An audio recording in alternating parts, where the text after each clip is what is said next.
Yeah, we back. Now today's gonna be a quick video. It's gonna be a follow-up to one I dropped about 2 weeks ago entitled Mali wins $438 million from gold mining giant.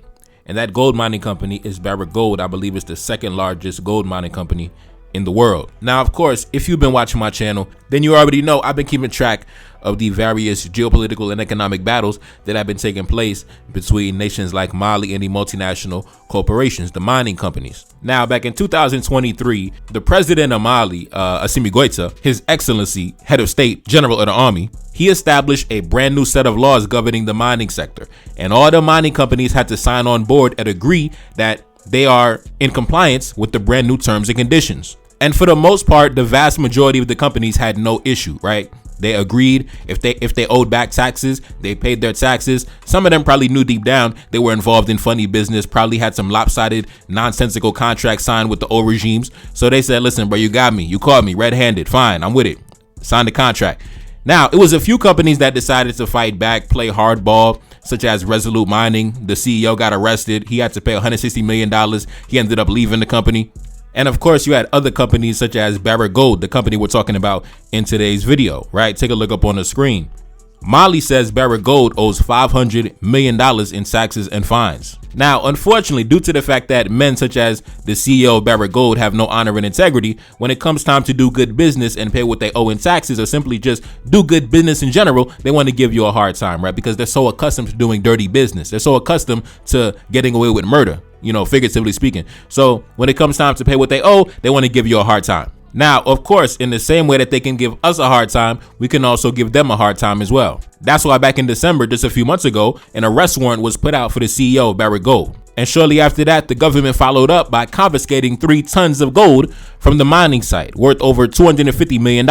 Like I said, Barrick was not the only company that was locked in negotiations with the government, right? The government, take a look up on the screen, ended up coming down on a windfall of $1.2 billion after renegotiating the contracts with the other mining companies. Now, a couple weeks ago, Barrick, the company, had made an announcement saying that they have made an offer to the government, right? They have signed an agreement of what they are willing to offer and concede in negotiations, right? After over a year of negotiations, Barrick had presented the government with an offer. And that's where we get this number of $438 million. Now, of course, I titled that video, Mali wins $438 million. But if you watch that video, you remember I said that was only an offer being made by the company to the government. The government on their side has to actually accept the offer, accept the agreement, or maybe provide a counter offer of what they're willing to accept, or maybe make further demands. So it's still ongoing and in the process. So nothing has been signed as of yet. And currently, as it stands right now, the government has not yet responded to Barrick Gold, right? Barrick Gold then made an announcement saying, listen, we made an offer.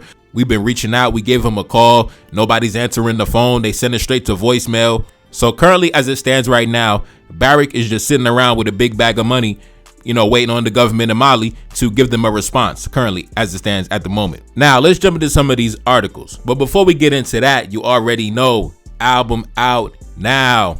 Album available everywhere. Apple Music, Spotify. Go to the homepage of my YouTube channel, my playlist section, Sahel 1816. Go ahead and enjoy yourself, man. Now, let's get into it. Barrick Gold remains fully engaged and committed to reaching a mutually beneficial resolution with Mali to end a dispute over its assets, its chief operating officer for Africa and the Middle East said in a memo on Saturday. The Canadian miner and Malian government have been locked in a dispute since 2023 over the implementation of the West African country's new mining code, which gives the state a greater share in Barrick's gold mining complex. Now, like I said, Barrick Gold made an offer. They've been trying to reach out to President Assimi Goïta, right? They've been trying to reach out to the head of state, but unfortunately, their call's been going to voicemail. I don't know what's going on, man. They've been trying to reach out to him. The phone on Do Not Disturb, right? Like I said, they have made that offer 2 weeks ago, and the government has still not responded with a response or a counter offer. So Barrick Gold kind of just sitting around waiting in the dark. Now let's continue.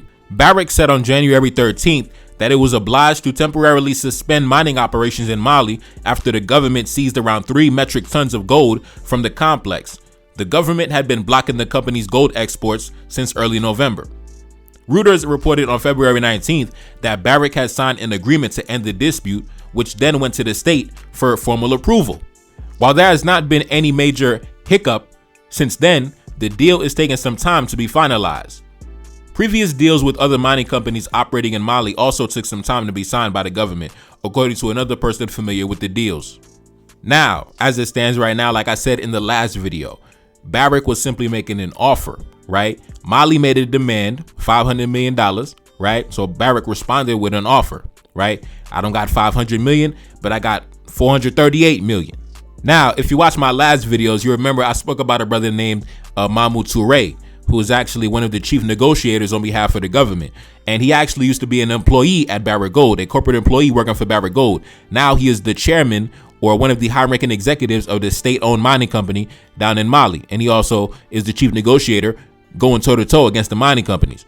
Obviously, this brother is somebody, due to the fact that he has experience in the industry, he understands how the game works. He understands how the company also structures their contracts because he used to work for the company. So he knows the inner workings of how they get down behind the scenes. So I trust his knowledge as it relates to the situation. So they're probably going over the offer. They're probably examining everything on their side. Maybe they're not satisfied with the offer, right? Because they demanded 500 million. So 438 million is not 500 million. And to be honest, I think that 500 million number is actually generous because they probably owe up in the billions if you want to really tally it up and take into account all the money that was made under previous regimes, right? They probably owe up in the billions. So that 500 million number is probably actually generous if you want to be honest, right? So maybe the government might feel like they're still trying to lowball. I don't know. But also we got to take into account that it was not only the lump sum of cash owed in back taxes. They also wanted a greater percentage over the ownership of the gold mining operations altogether. And if you remember, one of the articles had stated that Barrick had made an offer saying that we can split the profits 55-45, right? The government gets 55, we take 45. So even though the headlines are talking about the $500 million in back taxes, because that's the big number, but they also talking about renegotiating the percentage, the splits of the profit. So it's a lot that goes into these negotiations, man. So the government on their side is probably going over the numbers, seeing how they feel about it. So that's probably why it's taking some time for them to come back with a counter offer or whether they're going to accept it or reject it. But you already know on our side, man, we're going to stay on top of these things, man. So anyways, I think it was yesterday or the other day, the president of Ghana actually came into Mali for a state visit to meet up with Assimi Goïta. I thought that was interesting, especially since we're on the topic of the gold mining sector, the gold sector. When it comes to Ghana and Mali, two of the biggest gold producers on the continent, right? Now, due to the fact that I have certain influential individuals from these nations, from these regions that follow my channel, I'm just going to put this out in the atmosphere, man. I know that Ghana and Mali have recently signed agreements in the arena of military cooperation and security. But I also think that, especially, like I said, due to the fact that both of y'all are some of the biggest gold producers on the continent and in the world, I think that not only should you collaborate in the arena of military security, but also in the arena of gold mining. I believe that the government in Ghana should do the same exact thing the government in Mali did, which is bring these companies back to the table, go over the financial records, make sure the money is not looking funny, right? Make sure the money is not looking funny. Make sure that they are paying what they owe, right? And also, due to the fact that both of you are some of the biggest gold producers on the continent, you should form kind of like a cartel, around the gold supply, right? Y'all the plugs, man. Y'all the biggest suppliers of the gold, man. So y'all should collaborate and strengthen that position as the biggest suppliers of the gold, man, and form like a gold cartel, especially with the price of gold skyrocketing as it's been as of recently. And the reason why I say to bring the companies back to the table is because once you are able to get some of that revenue back from back taxes, get a bigger share of the profits, then you could take that money, reinvest into infrastructure like refineries, so you could process these minerals in-house, inside the country, right? Instead of sending them off for export. Man, forget that nonsense, sending them off for export. You could refine it right here on the continent. You could refine it right here at home, man. Invest in those facilities, right? Our forefathers already was extracting and refining the gold way long time ago, man. For at least 1,000 years, right? For at least 1,000 years, the black man been extracting and refining and adorning himself in gold, right? So we don't even need these companies to even do this, to be honest. We really don't need them because we've been doing it before they got here. When the white man came to Africa, the black man was already dripping in gold. The black man was already dripping in ice. We have historians and travelers that came from the Middle East like 800 years ago that came to West Africa, and they was writing stuff down like, damn, man, the black man, he really loves jewelry, right? The black man, he loves his gold. So when it comes to extracting gold, when it comes to metallurgy, we've already been doing it long before the European set his hostile foot in the continent. So really, that's why I'm just putting this message out there. You know, hopefully it falls on an influential ear. Like I said, man, we don't really need these companies for real. We don't really need these companies for real. But if they are going to operate here, then the least they could do is do good business, right? If they are going to operate, the least they could do is do solid business. But to be honest, we really don't need them because we've already been doing this long before they got here. We already been doing this long before they even set up these companies. Before they even came off them boats, the black man was already dripping in gold. Especially the kings from Mali back in the day and the kings from Ghana back in the day. Those regions especially were known for their vast wealth in gold. Like I said, both Mali and Ghana, y'all two of the biggest producers and exporters of gold worldwide, right? Like I said, y'all should form a gold cartel. You could control the whole market. Y'all could really have, like I said, back in the day, the black man controlled the whole market. If you want to be honest, you know, back like 700 years ago, 800 years ago, the black man controlled the market when it came to the gold trade. The black man had a monopoly over the gold trade, right? We can have that same monopoly again today. We can do it again today, brothers. We can do it again today. So hopefully this message reaches y'all. Hopefully this message resonates with y'all. And, you know, hopefully in the future, you know, we can make it happen. But anyways, man, this is off topic. But if you look at the flag behind the Simigoita, right? Obviously, you got the flag of Mali. But the flag to the left of that, right?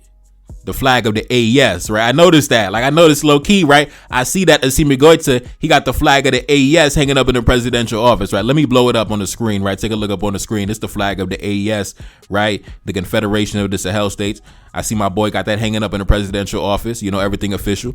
Shout out to the big dog, man. Shout out to the president, head of state, Army General Assimi Goïta.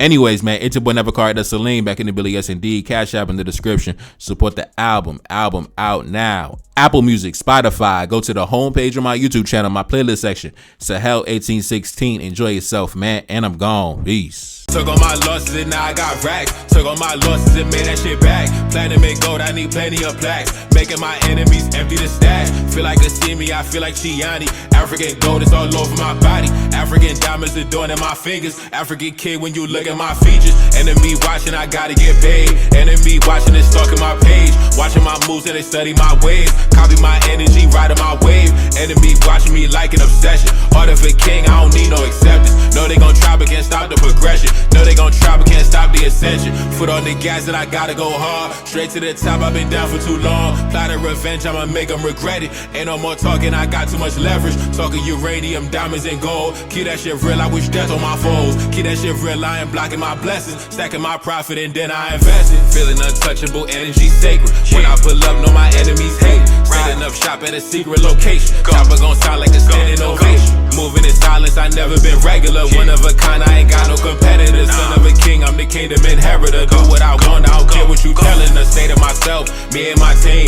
Walk in the spot, but they knowin' my name. Beautiful passenger, bet she gon' ride. Keep it authentic, I'm never gon' change. Always been